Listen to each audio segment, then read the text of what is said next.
Team India के लिए, गौतम गंभीर के लिए और टेस्ट कैप्टन शुभमन गिल के लिए इंग्लैंड वाली सीरीज हरगिज आसान नहीं होने वाली। शुभमन गिल पर बहुत ज़्यादा प्रेशर है परफॉर्म करने का। अगर बीइंग ए कप्तान आप 371 रन डिफेंड नहीं कर पाए, 5 सेंचुरियां बनाने के बावजूद आप मैच नहीं जीत पाए, तो आपकी एबिलिटी पर सवाल खड़ा होता है। बीइंग ए हेड कोच आप 11 मैच में 7 टेस्ट मैच हार जाएं, 3 आप जीतें और 1 आप ड्रा करें, तो आपके हेड कोच होने पर भी बहुत ज़्यादा सवालात खड़े हो जाते हैं। टीम इंडिया स्ट्रगल करती हुई नजर आ रही है। दूसरा टेस्ट मैच शुरू होने से पहले शायद बुमराह उपलब्ध नहीं होंगे। टीम इंडिया की बॉलिंग का सारा इन्हिसार जसप्रीत बुमराह पे है और बुमराह कभी भी 5 टेस्ट मैच नहीं खेलेंगे। इसी वजह से उनको कप्तान नहीं बनाया गया, क्योंकि उनकी फिटनेस के मसाइल हैं। जहां पर टीम इंडिया स्ट्रगल करती हुई नजर आ रही है, वहां पर टीम इंग्लैंड इंडिया पर चढ़ाई करती हुई नजर आ रही है। साइकोलॉजिकली इंडियन टीम मजबूत है और मजबूत वार कर रही है। इंडियन टीम के लिए खतरनाक बॉलर जोफ्रा आर्चर इंग्लैंड की टीम में वापस आ गए हैं। जोफ्रा आर्चर की स्पेशलिटी ये है कि वो खुलने सेकने का माहिर है। उसको विकेट मिले ना मिले, वो आपकी बॉडी पे आपको हिट करता है। और कितना भी अच्छा बैट्समैन क्यों ना हो, जब आप उसकी बॉडी पे हिट करना शुरू कर देंगे, वो रन नहीं बना पाएगा, उसका कंसंट्रेशन ब्रेक हो जाएगा। जब एक बैट्समैन का कंसंट्रेशन ब्रेक हो जाता है, फिर उसकी विकेट लेना आसान हो जाता है। एशेज की सीरीज में हमने देखा था कि जोफ्रा आर्चर ने ऑस्ट्रेलिया के स्मिथ को गेंदें मारी थी, 2-4 हेलमेट पे मारी थी, 2-4 बाजू पे मारी थी, तो वो बौंतल गया था और 150 148 की पेस से वो गेंद करवाते हैं। और टीम इंडिया की बैटिंग पहले ही स्ट्रगल कर रही है। उनका टॉप ऑर्डर तो परफॉर्म कर रहा है, मगर उनका लोअर ऑर्डर कोलैप्स कर रहा है। और जब आपका लोअर ऑर्डर कोलैप्स कर रहा है, तो आप अंदाजा लगाएं कि जोफ्रा आर्चर उनके लिए कितने खतरनाक होने वाले हैं। टीम इंडिया को अपनी स्ट्रेटेजी शायद नए सिरे से बनानी पड़ेगी। पहले दिन में 430 रन, 3 विकेटें, उसके बाद 7 विकेटें यूं गिरी हैं जैसे अंधेरी में दरख्त से पत्ते गिरते हैं। शायद वो भी इतनी जल्दी ना गिरते हों। जब आप साइकोलॉजिकली स्ट्रांग नहीं होते, जब आप अपनी स्ट्रेटेजी पर अमल नहीं कर पाते, तो फिर इस तरह आपकी विकेटें गिर ही जाती हैं। किरण नायर पर बहुत ज़्यादा सवाल हैं कि यार तुमने मिन्नत करके तरले करके टीम में जगह बनाई है और तुम परफॉर्म नहीं कर रहे। बॉल आने से पहले तुम बैट का फेस खोल रहे हो और बॉल सीधा कीपर के हाथ में दे रहे हो।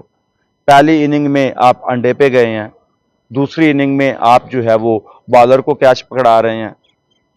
तो मुश्किल परिस्थितियों में पता चलता है कि आप कितने कैपेबल हैं। क्यों सरफराज खान को छोड़ के आपको चुना गया?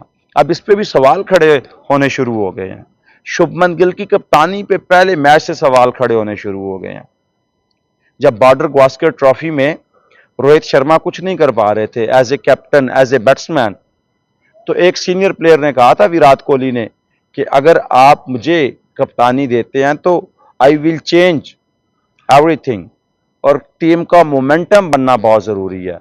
उस बंदे की जो स्ट्रेटेजी है ना, वो बड़ी सादा है कि 6 बैट्समैन, 5 बॉलर, के बॉलरों की जॉब करनी है, बैट्समैनों को एक्स्ट्रा कुशन नहीं देना, जो गौतम गंभीर कर रहे हैं, जो रावल ड्रेविड नहीं करते थे, जो रवि शास्त्री नहीं करते थे, कि बैट्समैन अपना काम करें और बॉलर अपना काम करें। अब शार्दुल ठाकुर को आपने ऑलराउंडर के तौर पे टीम में रखा, जडेजा को आपने ऑलराउंडर के तौर पे टीम में रखा। बॉलिंग भी करवाएं, बैटिंग भी करवाएं। ऑन द डे या तो वो अच्छी बैटिंग करेंगे या फिर अच्छी बॉलिंग करेंगे, मगर एक स्पेशल बॉलर आपको विकेट निकाल के देगा मुश्किल सूरत हाल में। आप इंग्लैंड की अगर बॉलिंग पे नजर दौड़ाए ना, सिवाय बिन स्टॉक के कोई ऐसा आपको बॉलर नजर नहीं आता जो ऑलराउंडर हो। वो तो उनकी अप्रोच बैज मुकल्लम ने इतनी चेंज कर दी है कि वो उनका हर बंदा मार धाड़ का कारीगर है। तेज खेलना उनको आता है, क्योंकि वो ड्रॉ की जानिब जाते नहीं हैं। उनका माइंड सेट क्लियर है कि हमने जीतना है। जब आपका माइंड सेट क्लियर होता है तो फिर आपको कोई नहीं हरा सकता। पहली जीत आप यहां पे रखते हैं, उसके बाद आप मैदान में जीतते हैं। अगर यहां से आप खाली हैं ना, यहां पे कोई स्ट्रेटेजी नहीं है, यहां पे दबाव है, तो आप मैदान में कभी भी परफॉर्म नहीं कर सकते। टीम इंडिया को रिलैक्स होना है अगर इस सीरीज में उनको डोमिनेट करना है। बैटिंग में जायसवाल में अच्छा करके दिखाया, के राहुल ने अच्छा करके दिखाया, पंत ने एक सीरीज में 2 सेंचुरियां लगा दी। ठीक है, पंत अपने एटीट्यूड के बरक्स खेला है। पंत तेज खेलता है, उल्टी टेढ़ी शाटें खेलता है, वो रोकने पे फोकस नहीं करता, लेकिन जरूरत के मुताबिक उसने रोका। जब टीम इंडिया 90 पे 3 आउट थे, वहां पे ऑलमोस्ट 200 की पार्टनरशिप लगी, और उस 200 की पार्टनरशिप ने टीम इंडिया को एक बड़ा टोटल सेट करने में मदद दी।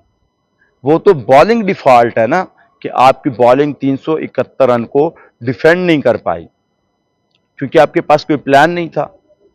आपको लगा कि 371 रन 100 ओवर एक दिन कहां चेज होगा। कोई और टीम होती तो शायद वो चेज ना कर पाती, वो इसको ड्रॉ करने की जानिब जाती। लेकिन ये इंग्लैंड थी, इसने कहा कि भाई लोग हम चेज करेंगे, क्योंकि हार या जीत खेल का हिस्सा है। लेकिन अगर मैच को ड्रॉ करेंगे ना, तो ये टेस्ट की क्रिकेट को खूबसूरती को खत्म करेगा। ये जो इतने सारे लोग ग्राउंड में हमें देखने आए हैं, इतनी हबस में, इतनी गर्मी में, ये उनके साथ ज्यादती होगी। और फिर जब आप अगले पर अटैक करने का प्लान करके आते हैं, आप उसकी स्ट्रेटेजी को काउंटर करते हैं, तो फिर भाई साहब आपके वारे ने आ रही है। 188 रन की पार्टनरशिप लग जाए और फिर आप मैच में वापसी कर जाएं, बहुत मुश्किल है। उसके लिए आपको एक्स्ट्रा ऑर्डिनरी बॉलिंग करनी पड़ेगी, और वो टीम इंडिया ने नहीं की।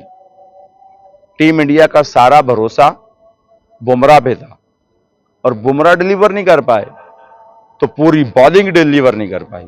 जैसे पाकिस्तानी टीम अक्सर औकात, बल्कि बेशतर औकात, शहीन शाह अफरीदी पे रिलाय करती है कि ये शुरू के ओवरों में विकेट लेकर देगा तो टीम डोमिनेट करेगी, और टीम इंडिया उसी तरह बुमराह पे रिलाय करती है कि बुमराह हमें विकेट लेकर देंगे। देखते हैं कि बुमराह के ना होने